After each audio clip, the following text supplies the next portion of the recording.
Ini tidak boleh tersinggung ya, wong ini pendapat kan boleh saja. Masyarakat kita itu kuat sekali kepercayaannya terhadap mitos, roh-roh, benda-benda gaib yang mistik-mistik. Hobi wis pokoknya kita. Kalau tidak percaya kamu cek ya.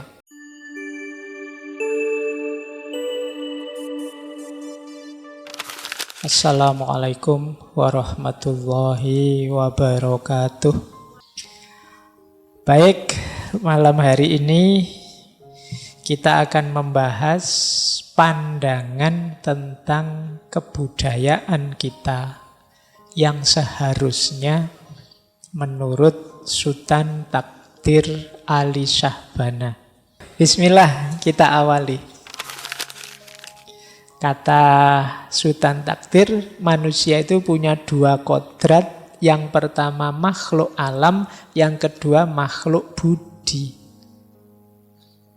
Ini saya tidak tahu, mungkin pandangan tentang budi ini zaman itu banyak dipakai. Orang kalau menyebut akal itu biasanya gandeng dengan akal budi untuk menyebut intelektualitas manusia. Karena akal budi inilah bedanya manusia dengan yang bukan manusia. Jadi kita itu makhluk alam ya makhluk budi. Nah, itu mungkin karena ini dulu buku-buku SD zaman saya itu ya kalau ngambil tokoh selalu budi. Ini budi, ini bapak budi. Nah, itu mungkin pelan-pelan mengajarkan tentang budi. Saya tidak tahu bahasa Indonesia hari ini masih ada budi atau enggak. Atau budinya sudah tua jadi tidak ada lagi di buku SD. Jadi kita makhluk alam, kalau ini statis. Jadi ada polanya, ada sunatullahnya. Kalau ini paket pakem, sisi fisik kita. Tapi sisi batin kita tidak. Jadi sesuatu yang harus dielaborasi, dikembangkan. Dengan inilah kita nanti milih ingin hidup seperti apa kita itu. Nah ini karena apa? Karena kita makhluk budi. Kalau hewan enggak, kita bisa milih, binatang tidak. Binatang itu paket sudah. Seperti kita yang aspek jasmani kita. Jadi binatang zaman dulu sampai zaman sekarang ya tetap seperti itu. Unta zaman Nabi dengan unta hari ini ya begitu. Ayam zaman dulu, ayam hari ini ya tetap seperti itu. Tidak berubah, tidak pernah kok ayam itu punya ide, wah ini saya kok bajunya tidak ganti-ganti ya, gimana caranya misalnya. Atau makannya enaknya diversifikasi yang apa, tidak mikir itu. Tapi kalau manusia iya. Jadi, sapi itu ya seperti itu terus. Dia tidak pernah mikir, wah ini sudah deket-deket Idul Adha ini, gimana caranya melarikan diri. Ya, dia tidak mikir gitu. Jadi ngerti ini ya pokoknya seperti itu hidupnya. Beda dengan manusia. Nah, kuncinya ada pada akal budi. Jadi dia milih nilai-nilai apa yang harus saya hidupkan, hidup seperti apa yang harus saya wujudkan. Itulah yang nanti disebut dialah pencipta kebudayaan. Jadi hasil olah budi dan daya. Oke, lanjut. Ya contohnya kebudayaan jendela misalnya. Itu kan karya manusia, sampai ada jendela. Kalau orang diam saja, ya mungkin bentuk jendela tidak seperti itu. Seperti orang-orang purba, mungkin cuma batu dilubangi. Tapi sekarang tidak, ada macam-macam jendela. Ada yang bisa bunyi, ada yang tidak bunyi. Oke, saya lanjut. Itu budaya ya. Lanjut. Nah, maka nanti oleh Sultan Takdir, beliau mendefinisikan budaya itu penjelmaan keaktifan budi manusia menanggapi persoalan-persoalan hidup dan nilai-nilai. Ini sebelum masuk ke polemik ya, kita pelajari dulu dasarnya. Jadi budaya itu penjelmaan budi dan daya kita. Jadi, berarti apa? eksistensi kita sebagai manusia itu ditentukan pada apakah kita berbudi dan berdaya. Buktinya apa? Karya. Jadi dasarnya budi itu kan pikiran, kesadaran kita, kemampuan kita bernalar. Kalau daya itu kemampuan kita menghasilkan sesuatu. Karyamu apa? Nah, itu hubungannya nanti dengan budaya. Yang bisa kita lahirkan itulah nanti jadi budaya. Hasil dari budi dan daya kita, hasil dari pikiran kita untuk menanggapi problem-problem hidup. Budaya hari ini kita pakai smartphone misalnya. Itu kan menanggapi problem komunikasi jarak jauh. Manusia merancang telepon, kemudian HP biasa, kemudian sekarang ada smartphone, mungkin besok apa lagi. Seperti artificial intelligence kemarin, itu kan bagian dari budaya dan peradaban kita hari ini. Jadi kuncinya budaya itu ternyata di sini. Jadi manusia itu eksis ketika dia berbudi dan berdaya, berpikir dan menghasilkan sesuatu. Ini nanti jadi pijakan beliau, sehingga pandangan-pandangan beliau agak disebut orang liberal westernis. Nah, ini dikutip juga oleh Sultan Takdir. Apa sih isinya budaya?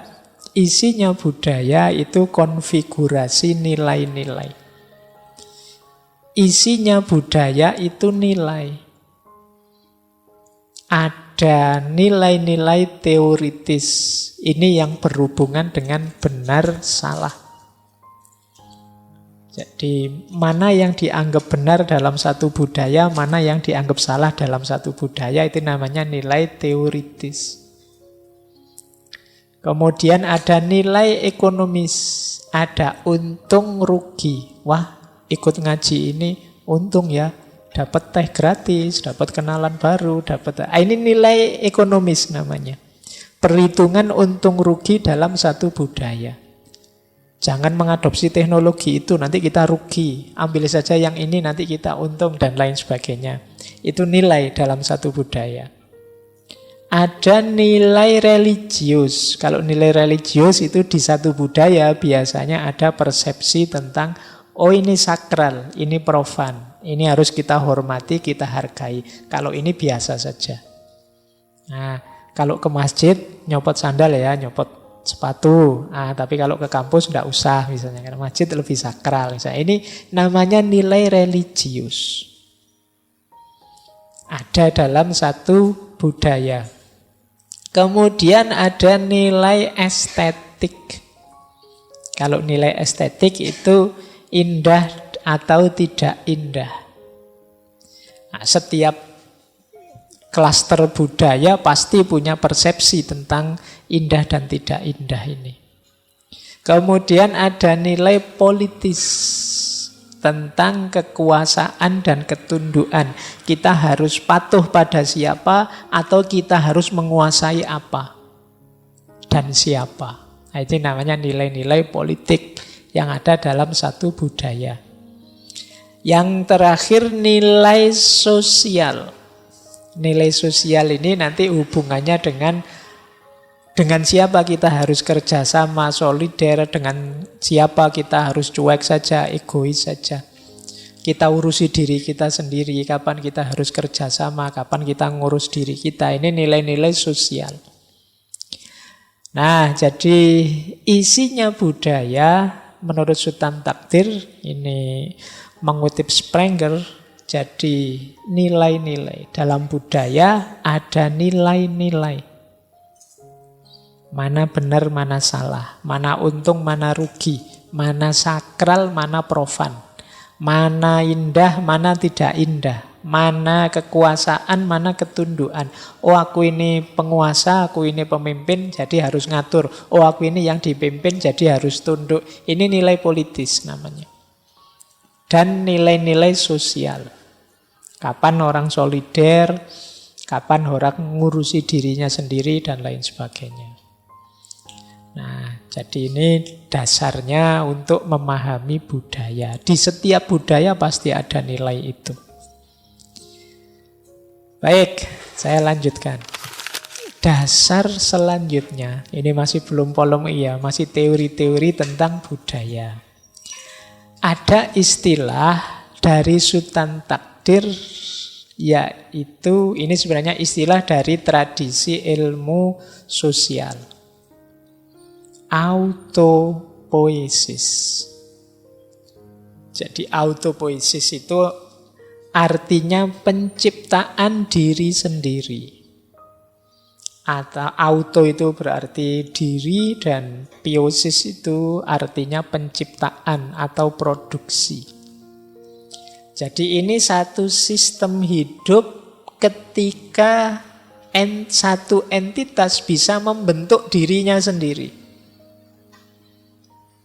Jadi ketika syarat-syarat tertentu terpenuhi tentu saja. Jadi ini nanti hubungannya dengan kemandirian. Self-creation, self-organization, self-referent, dan juga punya sistem yang tertutup dan terbuka. Jadi Sultan Takdir melihat bangsa Indonesia ini harus menuju ke sini. Jadi menuju kondisi self-creation. Bisa membentuk dirinya sendiri. Kalau saya ingin maju, bisa. Saya ingin sampai sana, saya mampu. Saya ingin melakukan itu, aku ya bisa. Ini namanya self-creation. Yang kedua, self-organization. Ngatur dirinya. Untuk mencapai ke sana, aku harus begini, yang sebelah sini harus begitu, dan lain sebagainya. Namanya self-organization. Terus self-referential. Self-referential itu bahan-bahan yang aku butuhkan ada. Aku punya. Dalam diriku sendiri. Dan yang terakhir tertutup dan terbuka. Tertutup itu aku itu identitasku, jati diriku ini. Tapi aku terbuka. Kalau ada yang lebih baik yang bisa aku ambil, aku ambil. Kalau ada yang lebih produktif yang bisa aku lakukan, aku lakukan. Jadi aku seperti ini tapi tidak harga mati. Itu namanya sistem tertutup dan terbuka. Ini namanya autopoiesis. Jadi ini kalau bahasa lainnya mandiri. Kita jadi bangsa mbok yang mandiri. Self-creation, self-organization, self-referential. Tidak mandiri berarti tidak self-creation. Tidak self-creation itu berarti kita tergantung. Mau ini tergantung itu. Ingin itu tergantung sana lagi. Serba tergantung. Kalau serba tergantung kan kita tidak mandiri. Jadi gimana kalau bayangkan kalau tiba-tiba diblokir-blokiran ini terus-terusan. Sementara kita tidak bisa bikin situs game sendiri sedahsyat itu. Kita tidak bisa bikin channel sehebat itu sendiri. Kita kan terus bingung. Kenapa begitu? Karena selama ini kita tidak self-creation. Kita tidak produktif, selama ini kita hanya konsumen saja. Mau tidak mau konsumen tergantung dengan produsen. Atau self-organization. Self-organization itu kemampuan ngatur diri. Kalau kita tidak bisa ini, efeknya apa? Ya diatur orang lain. Butuh yang luar yang mengendalikan kita. Nah, jadi kalau satu bangsa kok tidak self-organization, ya mesti ada yang luar ikut ngatur. Karena kita tidak bisa ngatur diri kita sendiri. Kalau kita tidak bisa disiplin, itu kan butuh orang lain mendisiplinkan kita. Jadi itu yang disebut self-organization. Demikian juga self-referential. Self-referential itu, referen itu rujukan, kebutuhan. Kalau kita tidak punya hal-hal untuk mencapai tujuan kita, akhirnya kita butuh yang lain. Tidak punya uang, utang ke yang lain. Tidak punya modal, pinjam ke yang lain. Tidak self-referential.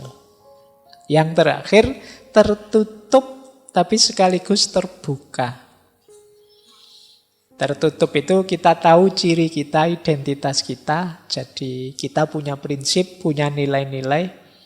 Tapi jangan kaku.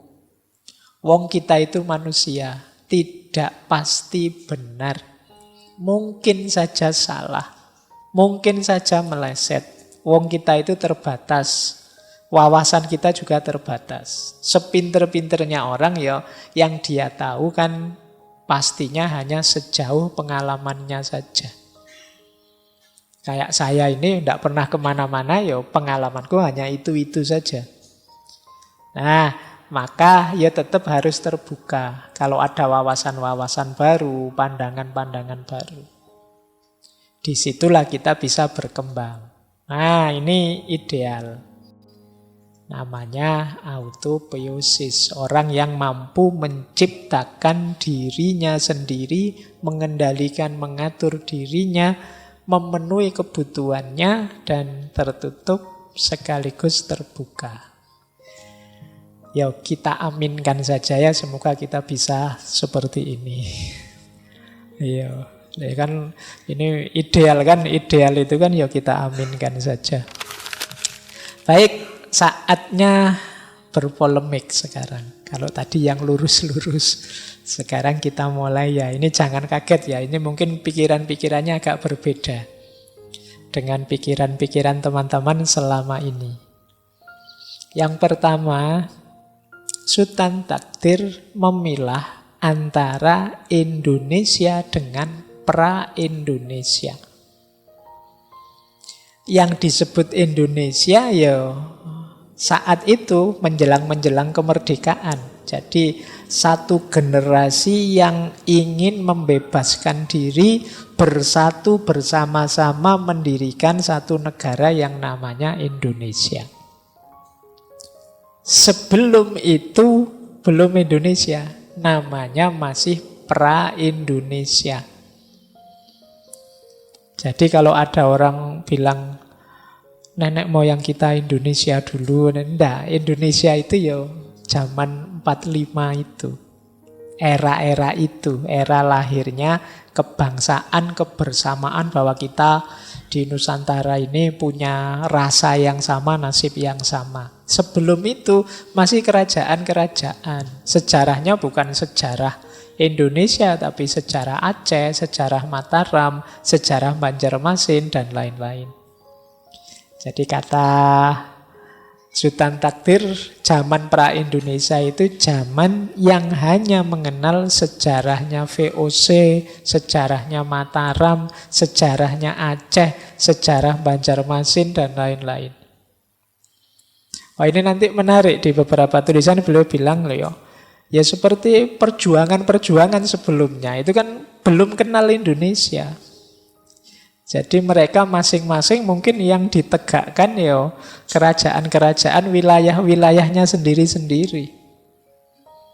Seperti Pangeran Diponegoro mungkin bayangannya bukan Indonesia seperti sekarang, mungkin ya Jawa paling tidak. Kerajaan Mataramnya. Jadi ini yang saya sebut tadi ya, cara berpikirnya Sultan Takdir. Ya, ini nanti di belakang banyak dikritik. Selanjutnya banyak polemik. Tapi ini perspektif yang khas, yang berbeda. Jadi disebut rasa kebangsaan Indonesia itu ya ketika mulai muncul kesadaran bahwa kita harus bersama-sama bareng-bareng satu cita-cita, satu keinginan mendirikan bangsa, mendirikan negara yang nanti namanya Indonesia. Dan itu muncul ya tahun-tahun era revolusi tahun 30-an, 45-an.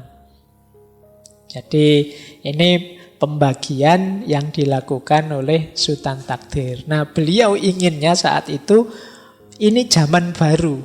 Ini kan tahun 35-an. Ayo bergerak secara baru mengikuti zaman saat itu. Jadi jangan terlalu takut untuk merancang sesuatu yang baru, yang maju. Jadi dasar pikirannya ini nanti beliau inginnya. Nah, cuma yang khas bagi beliau, orientasi atau visi kebudayaan ideal menurut beliau itu Barat. Barat dalam hal apa? Cara berpikir yang dinamisnya. Jadi sederhananya begini. Kita akan mengakui kalau Barat itu maju. Berarti apa? Loh, kalau kita ingin maju ya harusnya kita meniru yang dilakukan oleh peradaban yang kita sebut maju. Jadi logika sederhananya begitu.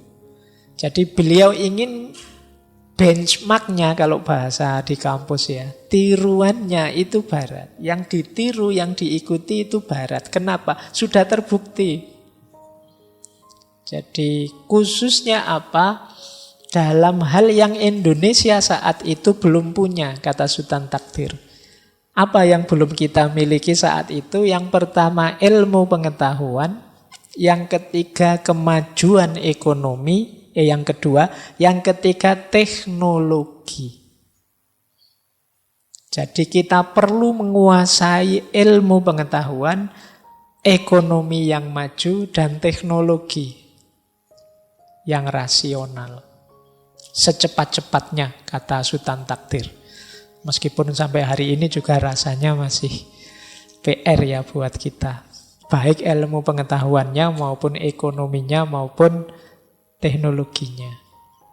Kita masih masuk negara yang berflower katanya anak-anak. Iya. Di WA itu kan gitu. Saya kemarin bingung maksudnya negara, dasar negara berflower itu. Oh, maksudnya negara berkembang. Jadi, oke ya. Jadi ini menjadikan kebudayaan Barat sebagai benchmark. Ini visi yang khas. Ya tentu saja terus nanti banyak yang mengkritik. Tapi kita ikuti ya argumen beliau. Ya tidak sesederhana itu. Beliau punya argumen yang dalam. Kata beliau begini. Indonesia di satu pihak dengan berani, ini idealnya, harus menjadi negara yang semodern-modernnya. Tetapi meskipun dalam hal itu mempertahankan jenisnya sebagai bangsa yang secara alami menghayati estetika. Menjadi satu budaya yang khas dan unik, yang dalam kekhasan itu menjadi sumbangan yang amat indah pada kebudayaan umat manusia universal. Jadi menurut Sultan Takdir, ayo maju seperti Barat, modern seperti Barat. Lu apa budaya kita yang unik, yang khas, yang estetik ditinggal? Tidak. Tapi jadikan itu sumbangan untuk dunia global. Jadi jadikan itu berkontribusi untuk kehidupan manusia yang universal. Tapi syaratnya modern dulu. Jadi dengan kita modern, maka budaya kita bisa dikemas secara modern dan nanti bisa menyumbangkan sesuatu untuk peradaban manusia secara lebih luas. Tidak hanya kita nikmati sendiri keunikan kita. Jadi cita-citanya itu, yo modern semodern-modernnya sambil tetap mempertahankan identitas. Seperti saya bilang tadi, kita masih punya banyak PR. Ya tadi sudah saya sebut 3 itu. Di kalimat selanjutnya beliau menyebut 4. Yang pertama tadi teknologi, yang kedua ekonomi, yang ketiga ilmu pengetahuan, satu lagi keterampilan berorganisasi. Jadi keterampilan mengatur diri, menata diri, ada leader yang bagus dan ada yang dipimpin yang juga bagus. Ini PR kita ke depan, entah sampai kapan depannya. Pokoknya kita harus sampai di titik sana. Jadi teknologi, ekonomi, keterampilan berorganisasi, dan ilmu pengetahuan. Nah, ini bukan hal mudah, kata Sultan Takdir, ya karena corak budaya kita berbeda. Sultan Takdir pakai istilah Timur itu kecenderungannya ekspresif. Sementara Barat progresif. Dan yang disebut maju itu perlu progresivitas. Jadi kemajuan itu datangnya dari modern. Sementara yang sudah modern itu Barat. Logika sederhananya ya berarti kita harus mengikuti Barat. Nah, itu yang ada di pikirannya Sultan Takdir. Kalau budaya kita seperti banyak budaya timur yang lain cenderung ekspresif. Penguasanya adalah agama dan seni. Sementara budaya progresif itu penguasanya ilmu pengetahuan dan ekonomi. Jadi tidak usah kaget kalau kita orang Indonesia itu dikit-dikit agama, dikit-dikit agama. Lalu kita memang orang timur, ekspresif. Jadi emosi, kepercayaan, keyakinan itu lebih menonjol dalam hidup kita. Nah, kalau budaya progresif, kata Sultan Takdir, ilmu pengetahuan dan ekonomi. Baik, itu beliau punya kalimat, pusatnya budaya yang lama itu di masjid, di gereja, di wihara. Sementara budaya yang baru dan modern itu pusatnya di universitas, pabrik, laboratorium. Harusnya begitu, idealnya. Maka kata Sultan Takdir, Indonesia harus hijrah. Ini mumpung baru Muharram ya. Jadi yang hijrah jangan hanya orangnya. Yuk kita sebagai bangsa hijrah dong. Atau nama akademiknya kita bertransformasi. Ayo geser dari budaya yang ekspresif menuju budaya yang progresif.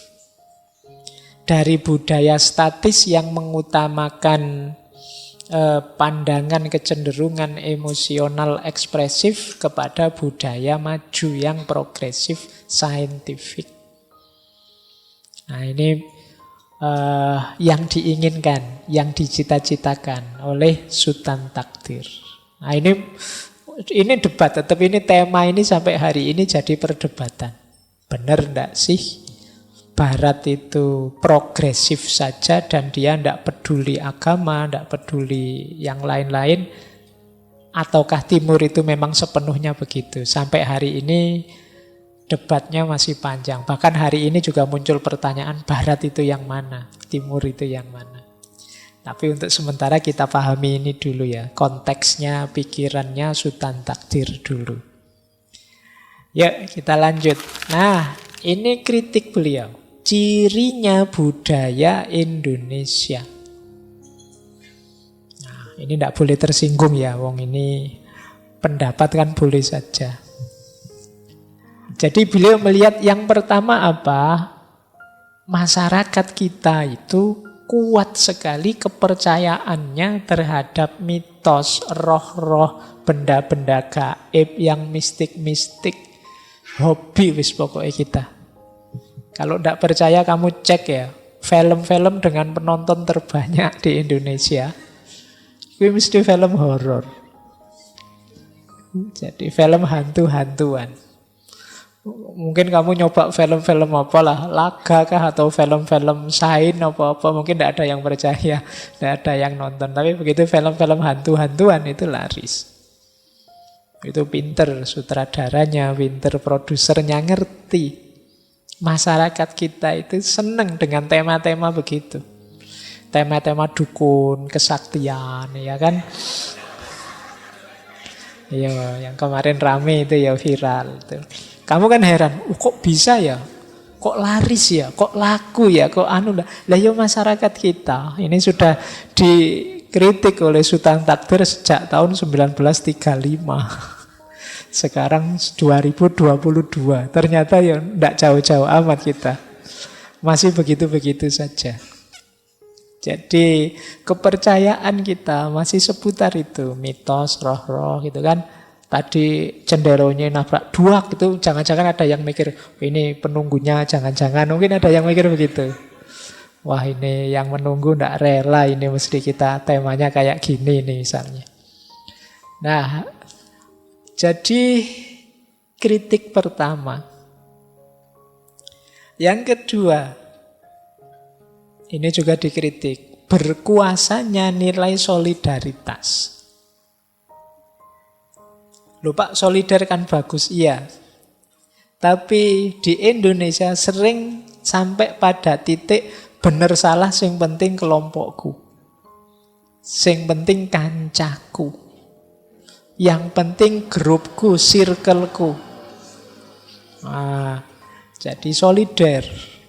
Kita kan ada di supporter sepak bola yang sama, maka melakukan apapun ayo. Nah, itu solider. Kita kuat sekali di situ. Kita di partai yang sama, kita di lembaga yang sama, kita harus dituntut untuk solider. Benar salah kalau itu kelompokku, grupku, aliranku, ya harus aku bela. Ini sering bukan berarti solider itu jelek, tapi kalau sampai di titik itu ya masalah. Tapi kita tidak sadar bahwa itu sering jadi masalah, menghalangi kita untuk maju. Jadi budaya yang jenisnya fanatik. Tidak peduli fakta, tidak peduli benar salahnya yang mana, yang penting kelompokku. Yang penting grupku, yang penting aliranku, circleku, bestiku. Loh ya kan, kamu hari ini kan itu, terus dibelo mati-matian. Nah, oke, itu ciri kedua. Ciri ketiga, kuat sekali perhatiannya pada hubungan darah. Kalau ini ya lanjutannya, saudaraku, temanku. Yang penting kita jangan pisah ya. Yang penting kita, sampai di masyarakat Jawa ada peribahasa mangan ora mangan sing penting kumpul. Jadi sudah kita ngumpul saja rukun yang enak. Nah, fokusnya ke sini. Bukan berarti ini salah, tapi dalam kondisi tertentu seperti di barat modern ya perlu titik-titik profesional. Misalnya harusnya profesional kerja, tapi lah ini yang ngelamar saudaraku. Lah ini yang ngajuin lamaran masih family. Kalau daftar terus kita titip, ada kenalan enggak? Ada saudara enggak di sana? Nah, itu alamat kan, kita masih punya logika, punya kenal orang dalam enggak? Jadi hubungan darah itu jaminan kesuksesan banyak kalau hari ini. Ya kan, ya nasibmu kamu ndak punya saudara yang orang-orang besar. Nah, di kita begitu. Saya ndak, ya kamu sekarang ketawa, saya ndak jamin besok kalau kamu jadi punya posisi pejabat apa, terus anakmu atau saudaramu atau ponakanmu ngelamar di perusahaanmu, saingannya banyak, berani ndak kamu ndak nerima yang ada hubungan darah, tapi menerima yang lebih profesional. Oh, kamu bisa dimusuhi sak keluarga besarmu. Iya kan, kamu kalau pulang dimarah-marahi mesti kan, sedulure dhewe ora diane. Khas itu gaya Indonesia sudah. Jadi ini masih PR kita di situ. Kemudian ini bukan saya ya, Sultan Takdir. Kuatnya kedudukan agama. Bukan berarti agama itu jelek.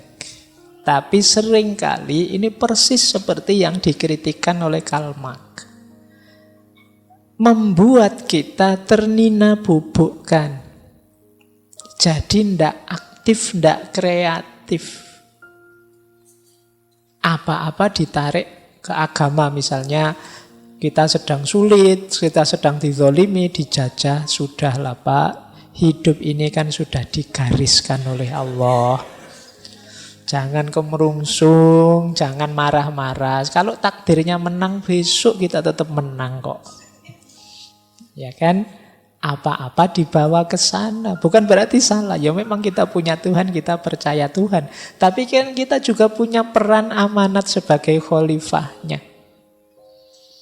Jadi melupakan sisi kekhalifahan ini, lebih fokus pada sisi penghambaannya. Jadi sisi abid ibadahnya. Ya kita ini abid tapi juga khalifahnya. Bukan berarti kembali ke agama itu salah. Cuma ada porsi dan proporsinya. Nanti harusnya digarap secara profesional. Sudahlah, tidak usah kita serius-serius capek-capek. Kita berdoa saja bareng-bareng. Semoga kerjaan kita ini selesai misalnya. Tidak nyambung. Toh kita capek-capek kayak apa, kalau tidak diridhoi Allah juga tidak sukses kok. Ini berat kalau cara berpikirnya begini. Kadang-kadang terus misalnya berjuang pun tidak perhitungan. Sudahlah kita, yang penting maju saja. Kalah juga nanti masuk surga, nanti enggak. Ya perhitungan dong. Jadi ini yang hal-hal yang membuat kita jadi tidak rasional. Padahal Al-Quran kan banyak juga nyindir kita. Afala ta'qilun, afala tatafakkarun. Apa kamu tidak mikir, apa kamu tidak merenung. Kok kelakuanmu kayak gitu. Nanti kalau gagal Allah jadi kambing hitam. Wah, ini Allah ini tidak sayang padaku. Apa salahku? Ini disalahkan Allah. Baik. Nah, yang terakhir, kritiknya Sultan Takdir pada budaya Indonesia adalah feodalistik. Jadi feodalistik itu pokoknya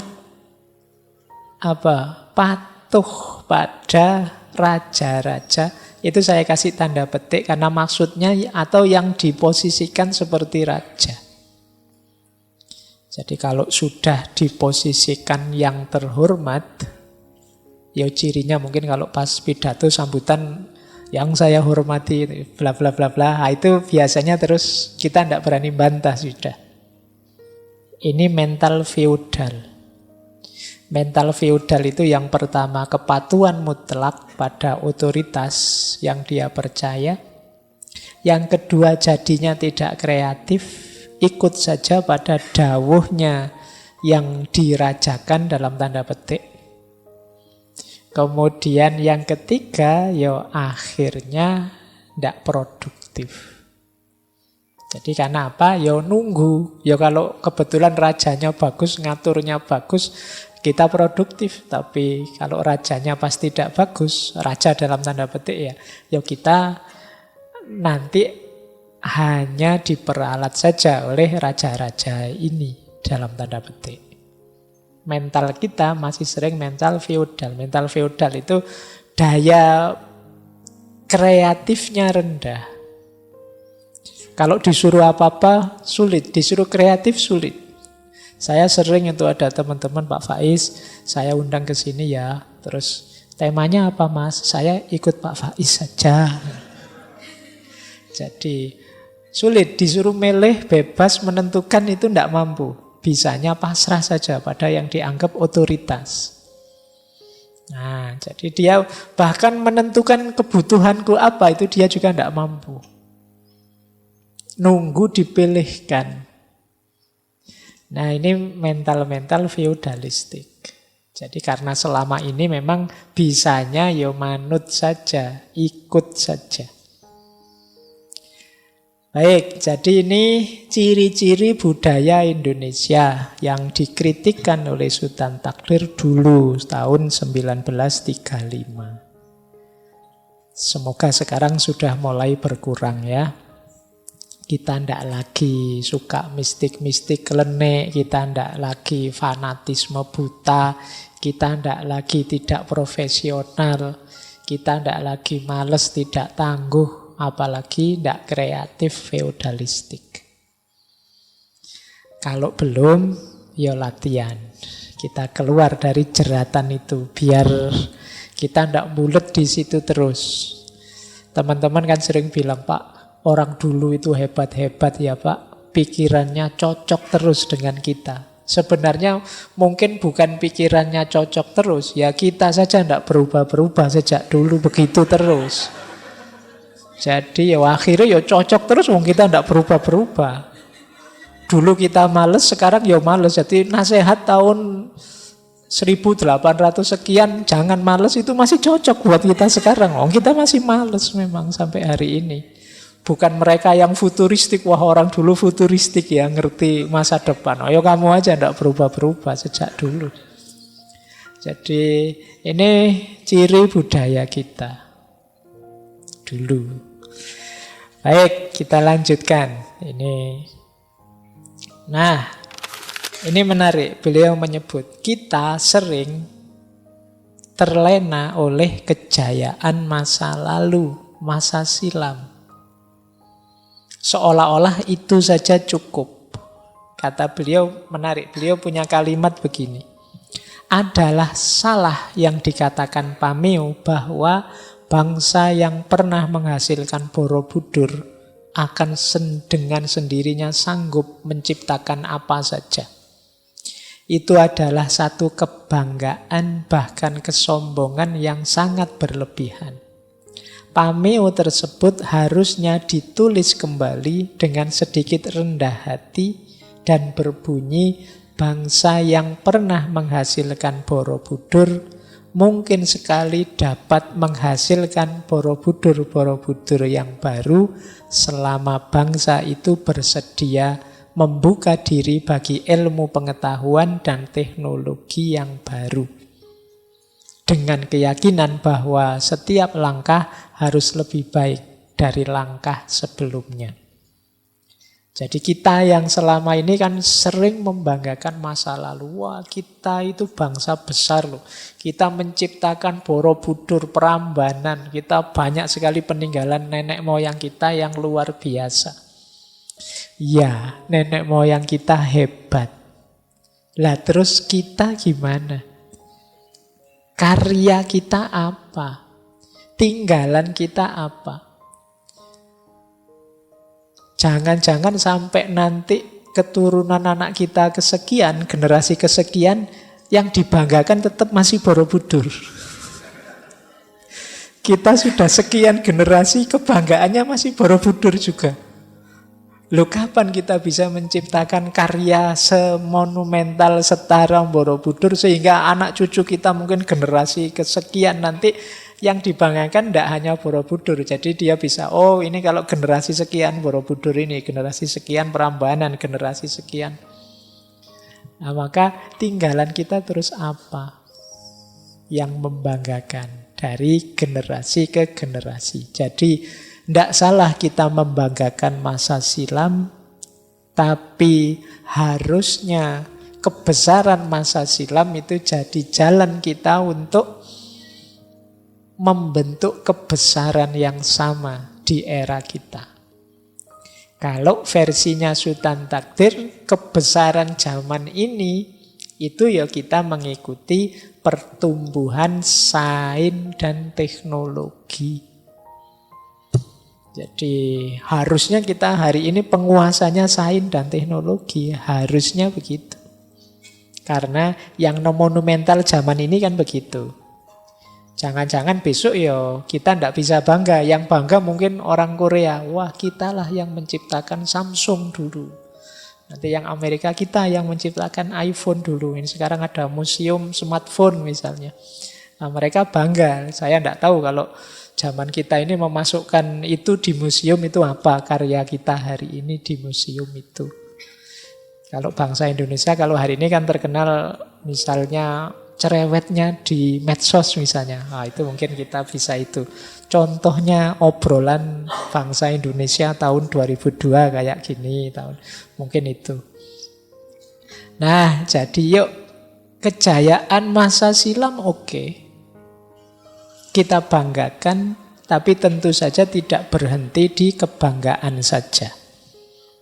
Kita harusnya menghidupkan lagi semangat berkaryanya. Jadi sebenarnya mengikuti Barat itu bukan kok menjiplak Barat, tapi etos dinamis progresif Barat. Itulah yang diambil. Jadi sambil tetap identitas kebangsaan, identitas religius, monggo saja. Tapi etos ini loh untuk maju, yang kita sangat kurang, kata Sultan Takdir. Nah, ini kalimat terakhir untuk menutup sesi kita malam hari ini. Ini di salah satu tulisan beliau menyatakan masyarakat kita sekarang butuh kecerdasan. Asahlah kecerdasan setajam-tajamnya. Masyarakat kita kekurangan individu yang hidup. Hidup itu berarti mandiri. Hidupkanlah individu sehidup-hidupnya. Dalam masyarakat kita, orang kurang giat mengumpulkan dan memakai harta dunia. Didiklah bangsa kita mengumpulkan dan memakai harta dunia yang tersedia untuk semua umat. Gimana kita bisa membantu orang, gimana kita bisa sedekah, gimana kita bisa berbagi kalau kita tidak kaya. Kayalah. Jadi banyaklah harta. Di situ manfaatnya banyak nanti. Maka didiklah bangsa kita untuk mampu mengumpulkan harta dan memakai harta tentu saja. Inilah yang jadi pokok masalah bagi bangsa kita. Inilah yang terutama sekali harus diperhatikan perguruan bangsa kita. Apabila ingin berjalan cepat, hendak mendudukkan bangsanya sejajar dengan bangsa-bangsa lain.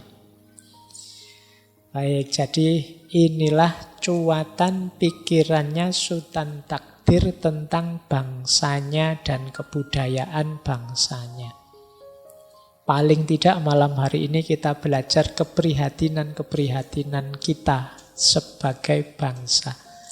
Paling tidak kita kenali sekarang penyakit-penyakit kebangsaan kita yang sejak zaman dulu ada. Sampai hari ini pun rasanya juga masih hidup, masih banyak. Apakah solusinya barat atau tidak? Itu monggo teman-teman melanjutkan untuk berefleksi, merenung. Ke barat atau tidak itu kan solusi yang ditawarkan oleh Sultan Takdir. Tentu saja ada kelemahan, ada kelebihannya.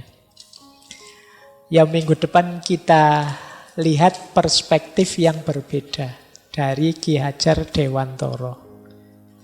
Baik, saya akhiri sekian untuk malam hari ini. Kurang lebih